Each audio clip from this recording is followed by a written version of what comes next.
Le régime actuel est loin d'être stable selon le parti AKFM. Le remaniement et l'élection anticipée sont inévitables d'après les propositions de la nouvelle majorité parlementaire.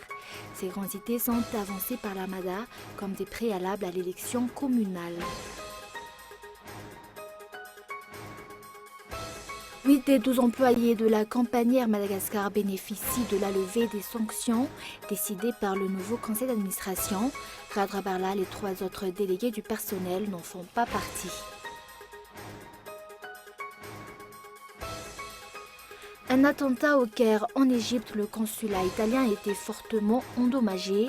Une voiture piégée a explosé selon les responsables de la sécurité. La bombe aurait été déclenchée à distance. Bilan, 1 mort et 7 blessés.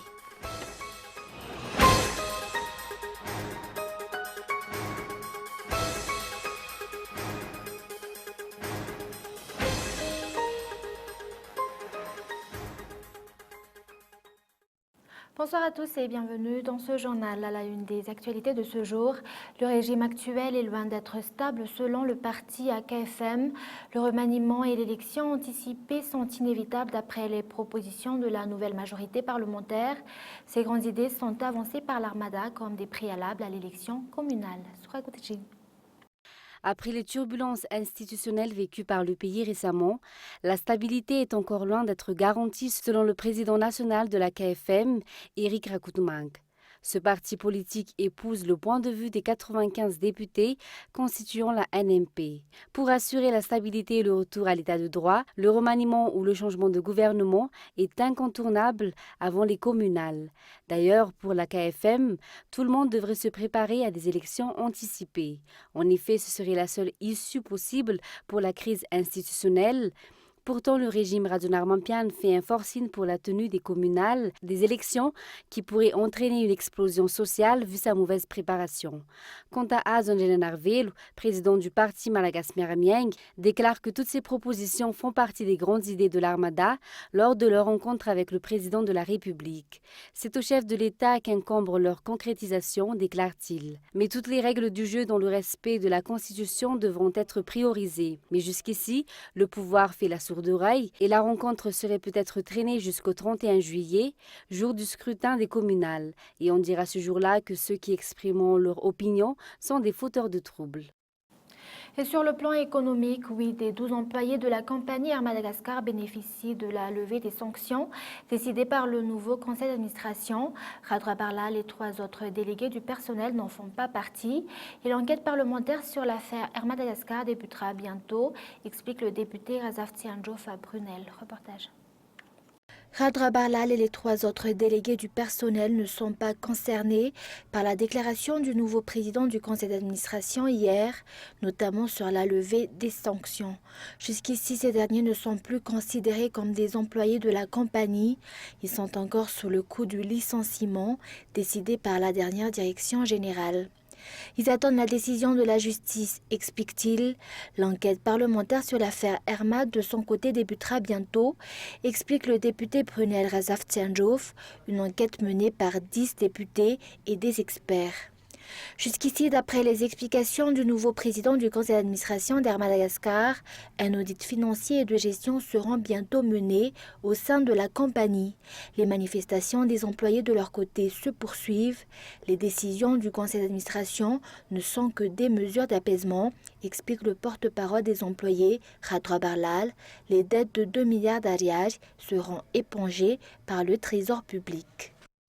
Et 4 mois après un long silence, la vérité sur la disparition de Serge Reynol a éclaté. Cet opérateur économique français a été assassiné à un tir à baie la nuit du 27 février dernier. Durant 4 mois, sa famille est restée sans nouvelles et a visé l'ambassade de France en amont, Roberta.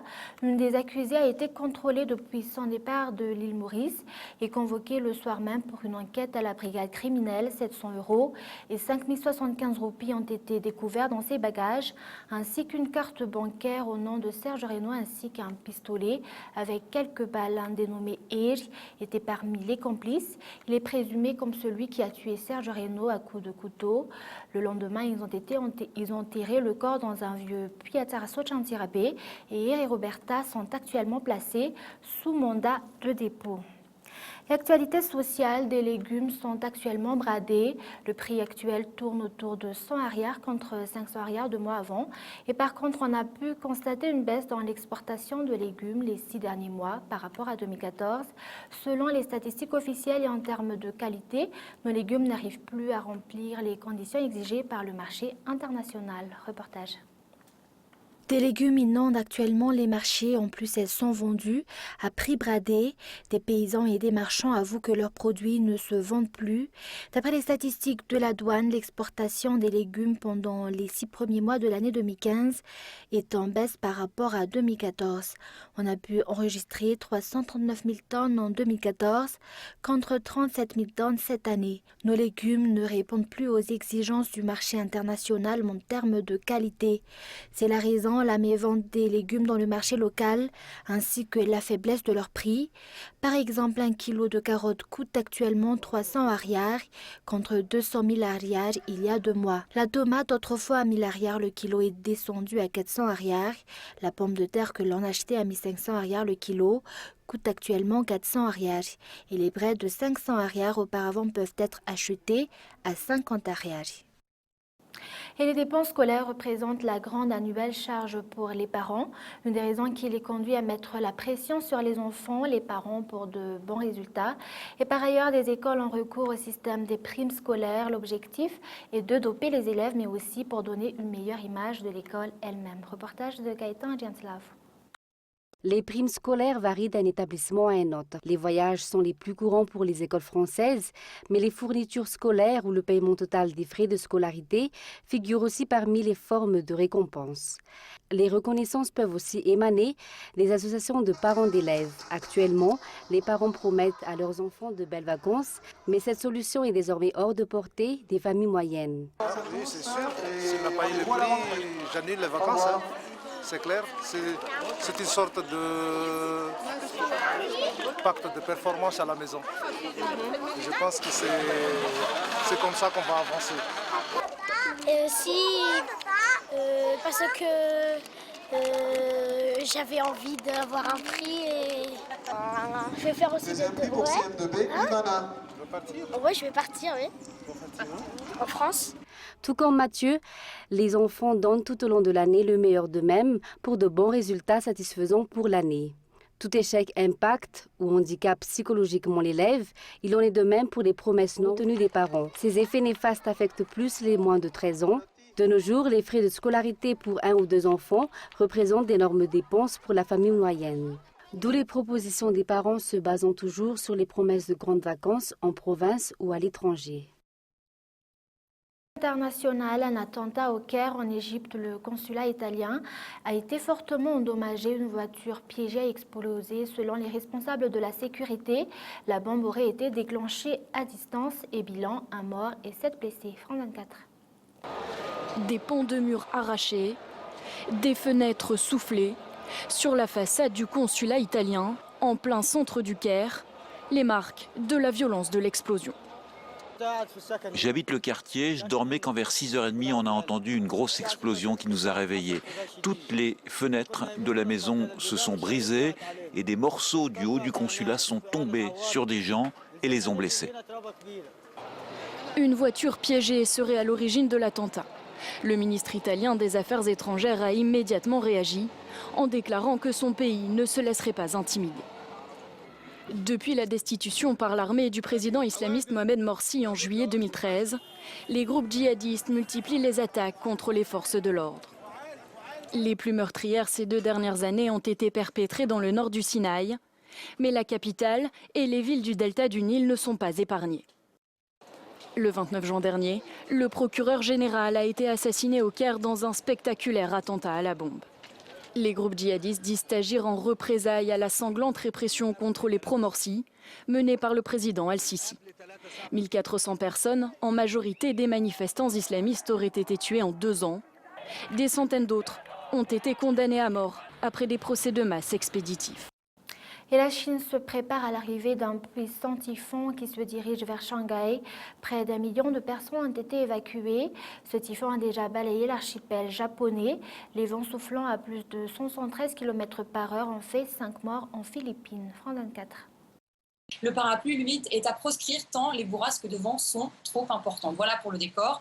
Quant aux autorités de Shanghai, eh bien, elles ont publié des alertes ce matin sur les réseaux sociaux en appelant la population à rester chez elle. Il semble que le mot d'ordre ait été suivi. Les rues de la capitale sont aujourd'hui quasi désertes. Elles sont normalement très animées en cette fin de semaine. Le trafic automobile est aussi, lui, anormalement fluide. Il semble que les automobilistes aient aussi préféré rester chez eux alors que les vents violents eh bien, font tomber des branches d'arbres dans les rues de la capitale économique aujourd'hui. Alors toutes les animations en plein air ont bien sûr été annulées. La Pearl Tower, la tour emblématique de la ville de Shanghai, a été exceptionnellement fermée aujourd'hui. Une ville donc quasi paralysée. De nombreux bus, de nombreux trains n'ont pas pu partir. Et puis côté aéroport, eh bien, ce sont 400 vols qui ont été annulés. Alors le typhon a également touché très fortement la région au sud de Shanghai, la région du Zhejiang.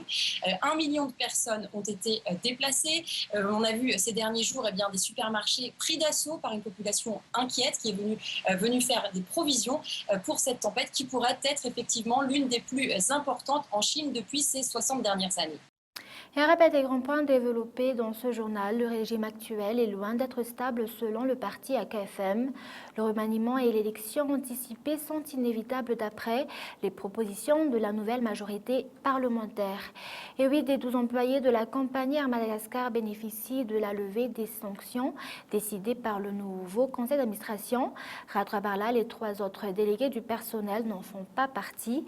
Et enfin, le typhon en Chine a déjà balayé l'archipel japonais. Les vents soufflant à plus de 173 km/h ont fait 5 morts en Philippines. Voilà, c'est la fin de ce journal. Merci de l'avoir suivi. Bonne soirée sur COTV.